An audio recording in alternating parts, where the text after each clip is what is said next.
Qué gusto saludarles, bienvenidos a Justicia Electoral a la Semana, un programa del Tribunal Electoral del Poder Judicial de la Federación, un espacio que, como usted ya sabe, le presenta información electoral donde tendrá entrevistas, sondeo ciudadano, trivias electorales para que participe con nosotros, un glosario para que aprendamos juntos un poquito más. Y en este programa del Tribunal Electoral usted estará bien informado de las resoluciones para este proceso electoral que está en marcha. Soy Guadalupe Juárez y le invito a que se quede con nosotros.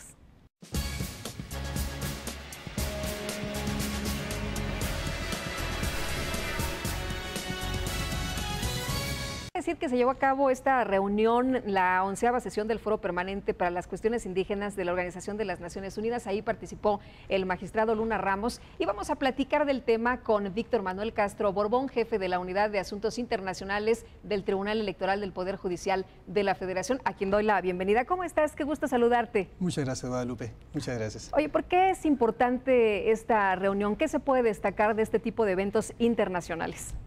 Bueno, primero que nada era muy interesante, se estuvo platicando con las oficinas de Naciones Unidas aquí, que son varias según el tipo de cuestiones a atender, de importancia y de la participación de entes no solo gubernamentales y estas organizaciones sociales civiles, sino que ya las autoridades judiciales también estuvieran explicando qué están haciendo para estos temas, cuál es su compromiso.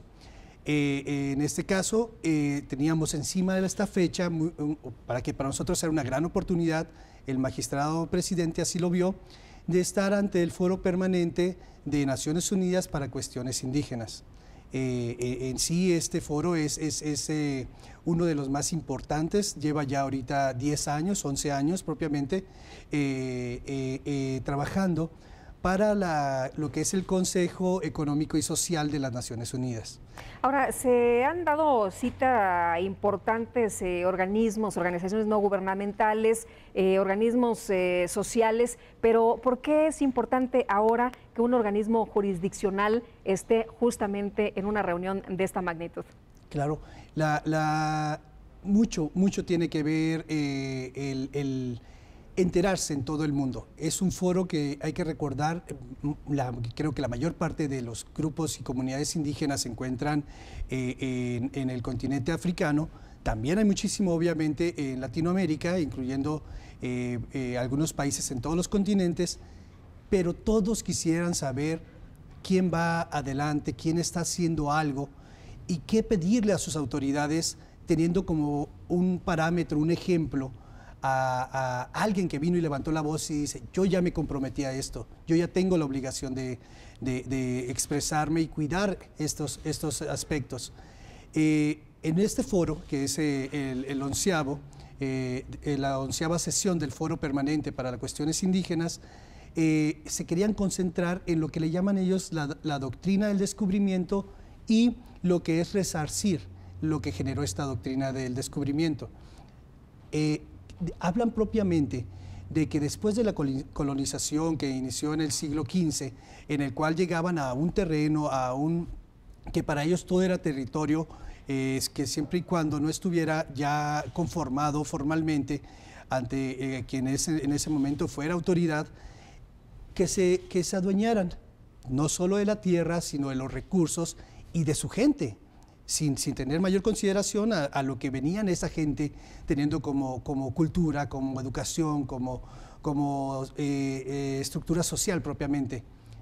Ahora las Naciones Unidas se están encargando de examinar cómo recuperar, cómo resarcir a esas comunidades indígenas de lo que merecen hasta el punto que se pueda, obviamente, pero con un verdadero esfuerzo y tener ahí directamente involucrados a representantes. Para ellos, el Consejo Económico y Social de las Naciones Unidas eligió a 16 representantes a nivel mundial, uno por cada continente, y los cuales son independientes y trabajan directamente con las OSCEs y los llevan sus inquietudes ante este foro plenario. Dime una cosa, el compartir estas experiencias, ¿cómo pone a México? ¿Estamos de avanzada o cómo nos comparamos frente a otros esfuerzos que se han hecho en distintos países? Bueno, yo soy un apasionado de lo internacional, hablando de lo jurídico, de las relaciones y demás. La posición de México es realmente fuerte, es realmente ejemplar. Lo digo con toda sinceridad, a veces lo digo con mucho orgullo al ser mexicano y al tener una visión mundial, digo, qué lamentable que los demás países muchas veces no conozcan el camino que uno está trazando, y por eso es muy importante lo que está viendo ahora el magistrado Luna Ramos, que hay que llevar un poquito y dejar que ellos analicen si es adecuado o no para lo que viene a ser su estructura de gobierno y sus políticas gubernamentales, políticas públicas a seguir. Pero esto acompañado de los mismos, llamémosles beneficiados, o los mismos perjudicados, o los mismos que son los usuarios en este caso, de la justicia. En el tema de justicia propiamente, para este tema les llamó mucho la atención. Nosotros fuimos y escuchamos, el magistrado presidente estuvo presente en las ponencias, en las conferencias, no solo de la Asamblea General y del Salón de Conferencias, donde vienen país por país manifestando a través de sus delegados. Casi todos hablan de lo bueno que tienen, pero lo bueno es que ahí es un foro tan abierto, 1.800 personas inscritas, de las cuales 800 entraron al foro y los demás estaban en un circuito cerrado, pero todos con la oportunidad de manifestar sus necesidades y qué les ha funcionado y qué no. Es un foro muy sincero, es un foro muy directo y muy constructivo, definitivamente. Y sigue nutriéndose estas experiencias. Examinaremos los resultados en su momento dado y las tendremos para analizarlas. Ellos ya tienen, por parte de nuestro magistrado presidente, ya tienen no solo sus ponencias, sino llevó las sentencias, las bases para sus criterios, las acciones y programas que tiene el Tribunal Electoral, que ha venido desarrollando en los últimos años, y se las entregamos en formatos digitales para que ellos se la llevaran. Y vaya, fueron muy bienvenidos. Mucha gente va y expresa, pero no les permite el seguimiento que el magistrado presidente nos obliga. Hay una frase que dijo el magistrado, que pronunció en este evento: resarcir con justicia electoral la injusticia social, que es una de las frases más importantes, ¿no? Que se virtieron dentro de muchos conceptos interesantes que expuso el magistrado. Claro, yo creo que cuando fue mencionada levantó algunas miradas y eso hizo que el magistrado presidente tuvo muchos acercamientos cada que terminaba sus ponencias y sus presentaciones, que tuvo varias, entre ellas, junto con muchas entrevistas con los más altos funcionarios, y se le acercaban precisamente para hablar de ello. Estamos hablando de que una cosa básica para poder respetarles es terminar con esa imposición de un orden civil que el gobierno en turno querrá respetar.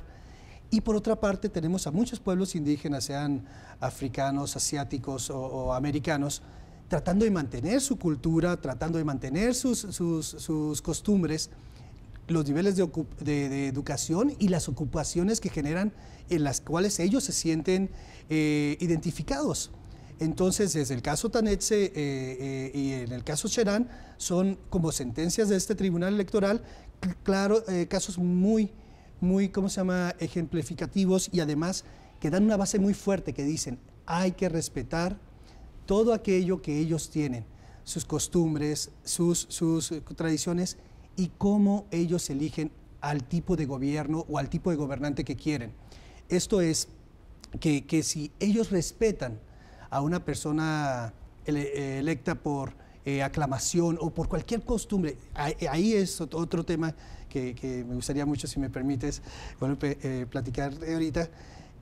Si ya identificas, hay que respetarlos, pero obviamente con una revisión, que en este caso la hará el Tribunal Electoral, de cómo hay que vigilar que no se viole tampoco o se abuse de estos sistemas. Hablabas de usos y costumbres en las comunidades indígenas, pero esto me da también la oportunidad, antes de pasar a este sistema, de preguntarte, ha habido muchas críticas de por qué nos manejamos con dos leyes, una la de los civiles, digámoslo así, y la otra en las comunidades con los usos y costumbres. ¿Por qué? Sí, como lo dijo, lo dicen en sus sentencias y lo utilizan mucho como un criterio base. Lo mencionó el magistrado presidente ante su ponencia ante el Pleno de este foro internacional y después en un evento que organizó el mismo tribunal allá, que el reconocimiento al régimen constitucionario indígena es una parte integrante ¿cómo se llama?, de todo lo que es un derecho constitucional y de segundo, ¿cómo se llama?, ilegal. O sea, no significa que seamos ciudadanos de primera o de segunda o que algunos tengan unos privilegios que otros no tienen. No, precisamente, qué buena forma de verlo. Claro que no. Lo que se dice es que todos los ciudadanos tienen que estar protegidos de que hagan las elecciones correctas, las que les sean útiles, las que generen un respeto a aquel que fue electo, los que garanticen que quien esté tenga el apoyo de la comunidad y sea respetado por la misma comunidad. Por eso no podemos imponerles y restarles un poco de su cultura, un poco de su confianza en la misma estructura de mandos, de la misma estructura de atención de quién organiza esta comunidad indígena. No podemos restarles al quererles imponer un sistema normativo o civil. Son gente de primera, yo creo que todo ciudadano merece el mismo trato y por lo mismo hay que diferenciar y hay que considerarlo a un nivel exactamente igual que el que genera la Constitución y todos los demás documentos legales que obligan. ¿Cómo garantiza el Tribunal Electoral precisamente que todo esto se cumpla, que estos acuerdos pactados se lleven a cabo y además con una vigilancia de este órgano electoral? A través de sus criterios. Yo he visto los debates en pleno, me parecen excelentes. Los magistrados y magistrada, están muy compenetrados, están muy conscientes. Hubo una frase que mencionó el magistrado presidente en su ponencia en un taller de trabajo que tuvimos, que fue organizado precisamente por el Tribunal Electoral allá en colaboración con el Programa de Naciones Unidas para el Desarrollo y el IFE a distancia, que dijo muy claramente: en México actuamos con la norma en la mano y con las comunidades indígenas en el corazón. Entonces hablaba él de eso, no olvidar de quién estamos examinando, de quién a quién estamos atendiendo y las características que hay que mantener, que son valiosas, son un legado que hay que buscar la forma de estar ahí sin descuidarlos. Mucho, si me permites un poquito, adelante, sí. Se organizó por el Tribunal Electoral y el PNUD un foro en el cual se exponía, PNUD lo identificó como observación electoral, en nuestro caso judicial, de las cuestiones indígenas. A nivel internacional están tratando de encontrar un foro, así como tenemos la observación de civiles para las contiendas electorales, en este caso la jornada electoral del 1 de julio, también hay que generar una forma de examinar los foros, las elecciones de indígenas. Pero cuando llegamos a que queremos respetar en cada tipo de comunidad indígena, con la cantidad tan grande que hay en nuestro país y en el mundo, ¿cómo hacer observaciones que digan, pues yo voy a respetar eso, porque aunque yo tengo ya grabado en mi mente que debe de ser de cierta manera, porque así lo dicen las leyes nacionales, ¿cómo tengo que apreciar que eso vale mucho también? ¿Por qué van a respetar al patriarca? ¿Por qué van a respetar a la mujer indígena electa? ¿Por qué? ¿Por qué le vamos a permitir, por ejemplo, participación? Que eso fue un punto muy importante. Hay muchas comunidades indígenas que no permiten la participación de mujeres indígenas. Tenemos el caso de Eufrosina, ¿no? Claro. Emblemático en Oaxaca. Claro, y eso y estuvo en nuestro foro, hablamos de ese tema, así como hablamos de temas de Chiapas y hablamos de temas de Ecuador, de Nicaragua, y estuvimos viendo que en el mundo hay un común denominador, que todos tenemos mucho que hacer todavía, tenemos pequeños detalles. Y entre tanto los legisladores seguramente estarán trabajando en ello. También los órganos judiciales tienes mucho que aportar mediante sus sentencias, creando en nuestro país tesis y jurisprudencia que nos sirvan como apoyo legal para que ellos se sientan respaldados. Pero dirías, todavía no están las conclusiones, pero tú dirías que esto enriquece la discusión y que podría darnos también algún reforzamiento en lo que estamos haciendo en México. Da parámetros, da un ejemplo. De hecho, Mirna Cunningham es la nicaragüense, es emblemática, es un ícono para la defensa de los derechos políticos electorales a nivel mundial. Tenía un viaje a Sudáfrica precisamente. En la Asamblea General, el primer día de trabajo, nos fuimos y nos acercamos a ella, ya la conocíamos, es buena amiga. El magistrado presidente platicando dijo, permítame por favor ir a México, va a venir a finales de mayo, porque quiero conocer más. Si me pueden explicar un poquito más del funcionamiento del tribunal, cómo cuida este cuidado de los derechos políticos electorales de las comunidades y de las personas, de cada uno de los pobladores indígenas, se los agradecería mucho. Con mucho gusto los invitamos a una pequeña reunión. No, permítame 2 o 3 días. Vaya, eso es un reconocimiento a una persona que tiene que viajar por todo el mundo y dice, quiero me llama la conocer, atención, ¿no? Esto que están haciendo. Me gustaría llevar a muchos amigos de otros países en este grupo y los estamos esperando ya en días próximos. Muy bien. Víctor Manuel, te aprecio mucho que hayas platicado con nosotros aquí en Justicia Electoral. Muchísimas gracias. Gracias. Gracias. Hasta luego. Hasta pronto.